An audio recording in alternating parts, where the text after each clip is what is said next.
Subscribe करें रीबो classes channel को और बेल आइकन को दबाएं लेटेस्ट एजुकेशन वीडियो सबसे पहले देखने के लिए। Question number 12. In this question, it is saying that Ram can do a piece of work in 8 days, which Shyam can finish in 12 days. If they work at it on alternate days, with Ram beginning, in how many days the work will be finished? Ram है वो किसी काम को कितने दिन में करता है 8 डेज में, और श्याम सेम वर्क को कितने दिन में करता है 12 डेज में। सो अज्यूम कर लो वर्क डन है 24 यूनिट, तो राम की एफिशिएंसी कितनी आ जाएगी 3 यूनिट और श्याम की एफिशिएंसी कितनी आएगी 2 यूनिट।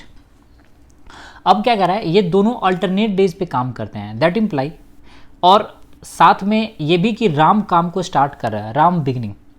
तो फर्स्ट डे कौन काम करेगा राम, तो सेकेंड डे कौन सा काम करेगा श्याम, फिर राम, फिर श्याम, राम और श्याम एंड सो ऑन। अगर हम फर्स्ट 2 डेज के काम को देखें तो राम फर्स्ट डे कितना काम करेगा 3 यूनिट, श्याम 2 यूनिट, तो 2 दिन का वर्क कितना हमारे पास मिलेगा 5 यूनिट।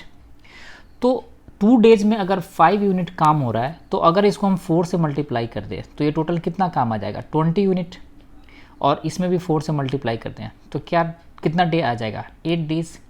सो 8 डेज में 20 यूनिट काम फिनिश हो गया। अब फिर किसकी बारी होगी राम की, तो राम नेक्स्ट डे कितना काम कर लेगा 3 यूनिट। अब हमारे पास लेफ्ट वर्क डन कितना होगा 1 यूनिट का, तो 1 यूनिट के लिए नेक्स्ट डे कौन काम करेगा श्याम, बट श्याम की पर डे की एफिशिएंसी है 2 यूनिट, तो ऑब्वियस सी बात है ये पूरा दिन काम नहीं करेगा, तो ये कितना काम करेगा हाफ डे।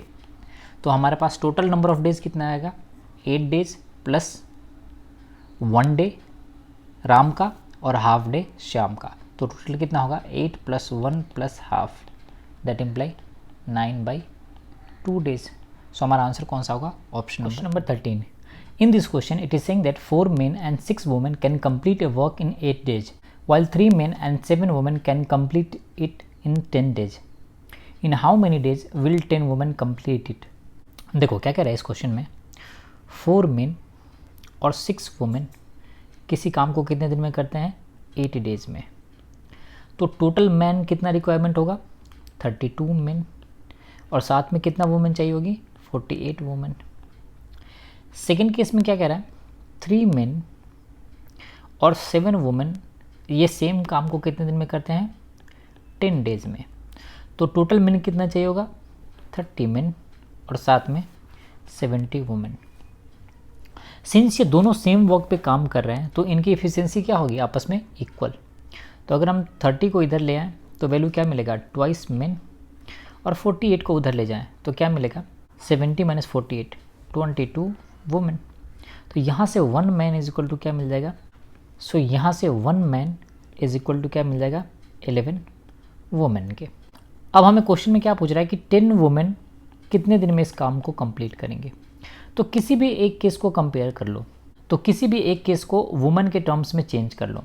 तो अगर ये 3 मेन और 7 वुमेन को चेंज करोगे तो यहाँ से 3 मेन किसके इक्वल हो जाएगा 33 वुमेन के, और पहले से हमारे पास 7 वुमेन है, तो टोटल कितना आ जाएगा 40 वुमेन, और 40 वुमेन ये किसी काम को कितने दिन में करते थे 10 डेज में, और अब हमारे पास वुमेन कितना हो गया है 10 वुमेन। अब पूछ रहा है ये डे कितना होगा, तो ऑब्वियस ही बात है वुमेन की संख्या 1/4 हो गई है 1/4 हो गई, तो टाइम की संख्या कितना होगी 4 टाइम्स इंक्रीज हो जाएगी, तो इसमें 10 में क्या करना पड़ेगा मैं 4 से multiply, that imply total number of days कितना आएगा 40 डेज। सो हमारा आंसर कौन सा होगा option number. Question number 14। In this question it is saying that A B and C can do a piece of work in 11 days 20 days and 15 days respectively. Working alone how soon can the work be done if A is assisted by B and C on alternate days. देखो क्या कह रहे हैं A B और सी किसी काम को कितने दिन में करते हैं 11 डेज में 20 डेज में और 55 डेज में, तो अज्यूम कर लो टोटल वर्क डन कितना है 220 यूनिट। सो ए पर डे कितना काम करेगा 20 यूनिट, बी पर डे कितना काम करेगा 11 यूनिट, और सी पर डे कितना काम करेगा 4 यूनिट। देखो बच्चे यहाँ पे एलसीएम अज्यूम करना भी डिफ़िकल्ट नहीं है, हमें पता है 11 का मल्टीपल कौन सा है 55, तो एलसीएम निकालते समय सिर्फ 2 नंबर को देखना है 20 और 55। 20 और 55 ऑब्वियस सी बात है 55 × 4 220 होता है और ये दोनों नंबर इससे डिविजिबल है। तो हमने ले लिया LCM 220।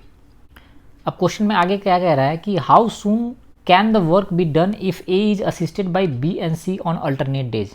दैट इम्प्लाई, इसका क्या मतलब है, A फर्स्ट डे काम करेगा, सेकेंड डे काम करेगा, थर्ड डे काम करेगा, फोर्थ डे काम करेगा, ऐसे A तो रोज़ काम करेगा, लेकिन इसको असिस्ट कौन करेगा, first day B, next day C, फिर थर्ड डे कौन सा B, फिर next day C and so on. So first day A और B मिलकर कितना काम करेंगे, A की इफिशिएंसी कितनी है 20 यूनिट और B की इफिशिएंसी 11 यूनिट, तो ये दोनों का वैल्यू कितना आएगा 31 यूनिट। सेकेंड डे A और C मिलकर कितना काम करे, A 20 यूनिट और C 4 यूनिट, तो ये वैल्यू कितना आएगा 24 यूनिट। सो 2 दिन का कंबाइंड वर्क हमारे पास कितना मिल जाएगा 55 यूनिट।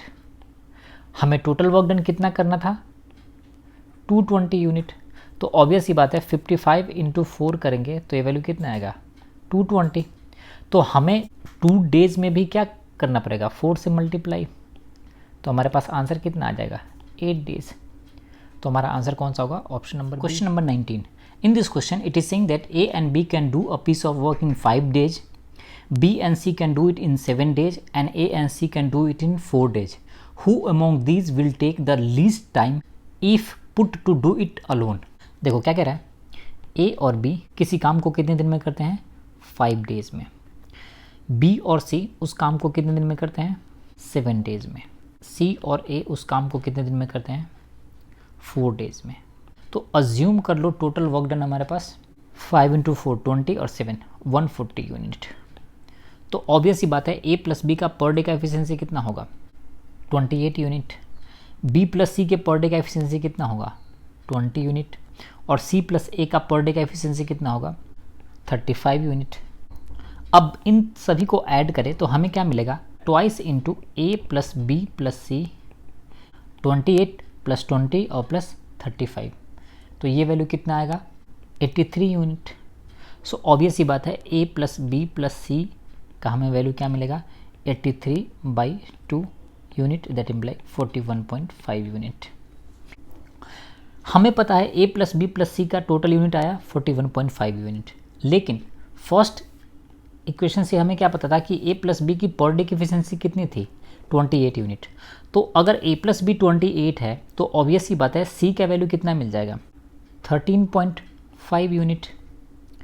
सिमिलर फैशन में अगर हम B प्लस C के एफिशिएंसी की बात करें तो वो वैल्यू कितना है 20 यूनिट है, तो ऑब्वियस ही बात है A का वैल्यू कितना हो जाएगा 41.5 माइनस 20, दैट इम्प्लाई ये कितना आएगा 21.5 यूनिट। सो B का यूनिट कितना पता चलेगा, हमें A और C का वैल्यू पता चल गया, तो B का वैल्यू कितना आएगा 41 माइनस 13.5 और प्लस 21.5 से सुनो, तो ये वैल्यू कितना होगा 35। तो ऑब्वियस सी बात है B का वैल्यू हमें कितना मिलेगा 6.5 यूनिट। अब हमें सभी का एफिशिएंसी पता चल गया 21, 13.5 एंड 6.5। तो ऑब्वियस सी बात है जिसकी एफिशिएंसी ज़्यादा होगी उसको टाइम क्या लगेगा कम। तो सबसे ज़्यादा एफिशिएंसी किसकी थी A की एफिशिएंसी, वो है 21.5, तो ऑब्वियस सी बात है 140 यूनिट काम करने में सबसे टाइम कम किसको लगेगा A को लगेगा। तो हमारा आंसर कौन सा होगा, option number. Question number 20, in this question it is saying that a father can do a job as fast as his 2 sons working together.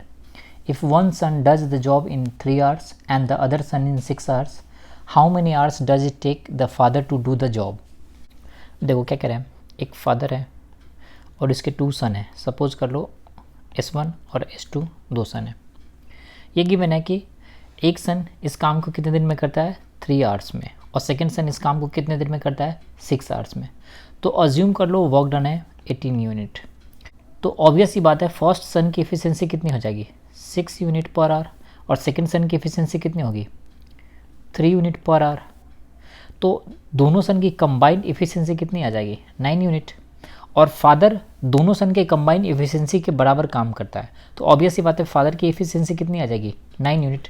Total work done था हमारा 18 यूनिट और एफिशिएंसी है 9 यूनिट, तो time कितना लगेगा 18/9, that imply 2 hours. सो हमारा answer कौन सा होगा, option. Question number 21, in this question it is saying that n men can do a piece of work in 8 days, the same work can be done by n + 4 men in 6 days, find the value of n। In person किसी काम को कितने दिन में करते हैं? 8 days में। n+4 man same काम को कितने दिन में करते हैं? 6 डेज में। हमें पता है ये दोनों सेम वर्क पे काम कर रहे हैं, W यहाँ पे दोनों के लिए क्या है? सेम। तो इफ़िशियंसी इनटू टाइम ये किसको बताता है? वर्क डन को। अगर वर्क डन सेम है और वो कांस्टेंट है तो यहाँ पे हम परसेंटेज इक्विवेलेंट का मेथड यूज़ कर सकते हैं। हमारा टाइम इनिशियली कितना था? 8 डेज।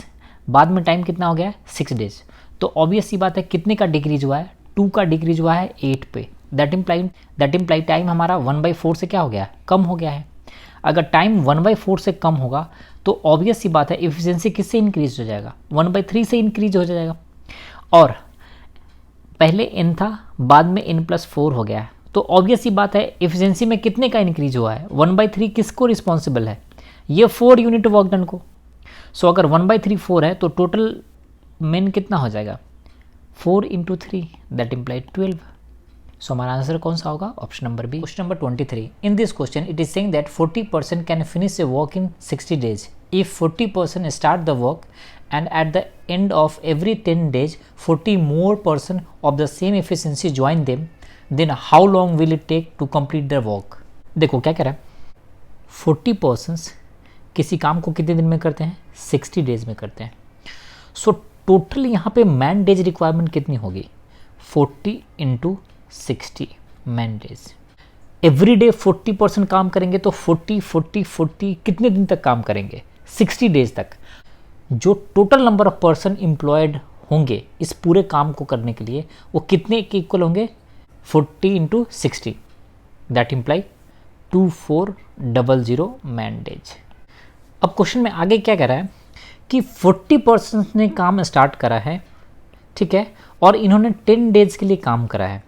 उसके बाद नेक्स्ट 10 डेज में यहाँ पे 40% और ऐड हो जा रहे हैं। नेक्स्ट 10 डेज में अगेन 40% ऐड हो जाएंगे। तो इनिशियली हमारे पास पर्सन कितने थे? 40। नेक्स्ट 10 डेज के लिए कितने हो जाएंगे? 80। और नेक्स्ट 10 डेज के लिए कितना हो जाएंगे? 80 + 40 दैट इम्प्लाई 120। से ये सुनो, अगर हम नेक्स्ट 10 डेज की बात करें तो अगेन यहाँ पे कितना हो जाएगा? 120 + 40। सो अगर हम देखें तो इनिशियल के फर्स्ट स्टेज में जब फर्स्ट 10 डेज काम होगा तो कितने लोग काम कर रहे थे? 40। तो इन्होंने कितने पर्सन का इक्विवेलेंट काम कर लिया? 40 × 10। ये की वैल्यू कितना आएगा? 400 मैन डेज। नेक्स्ट लैग में कितना काम हो जाएगा? 80 × 10 दैट इम्प्लाई ये वैल्यू कितना आएगा? 800 मैन डेज। अगर हम नेक्स्ट लैग की बात करें तो यहाँ पे टोटल मैन कितना है? 120 और ये डेज कितना है? 10।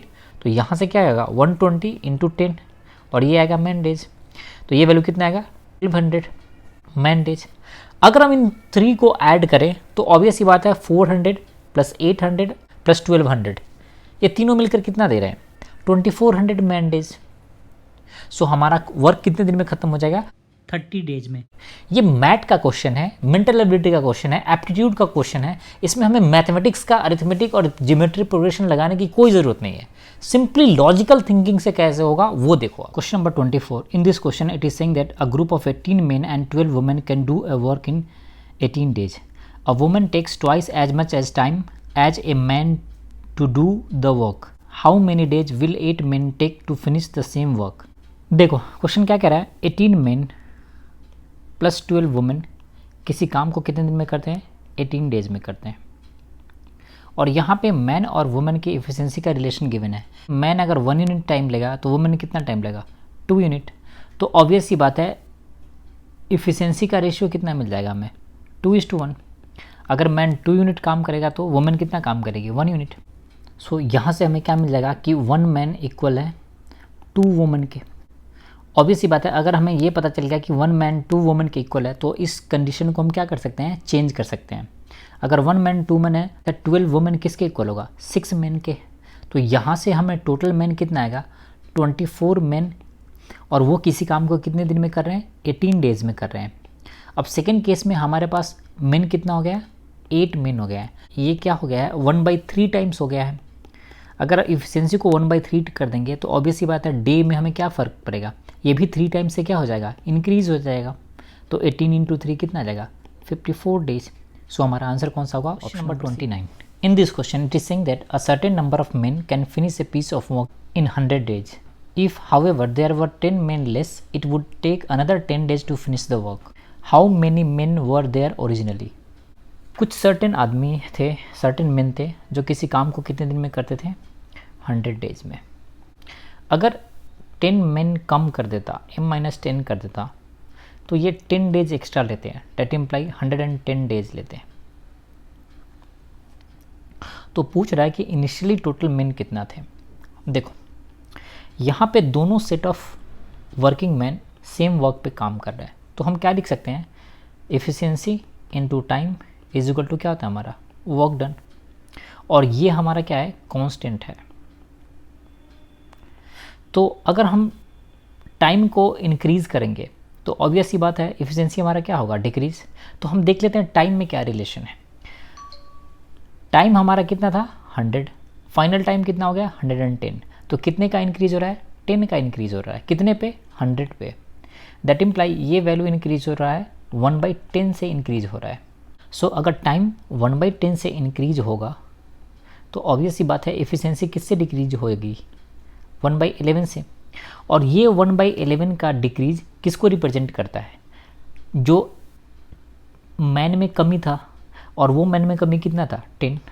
तो किसी ग्रुप ऑफ मेन का 1/11 पार्ट अगर 10 है तो ऑब्वियस सी बात है टोटल मेन कितना हो जाएंगे? 11 × 10. और ये वैल्यू कितना आएगा? 110. सो हमारा आंसर कौन सा होगा? Option number D.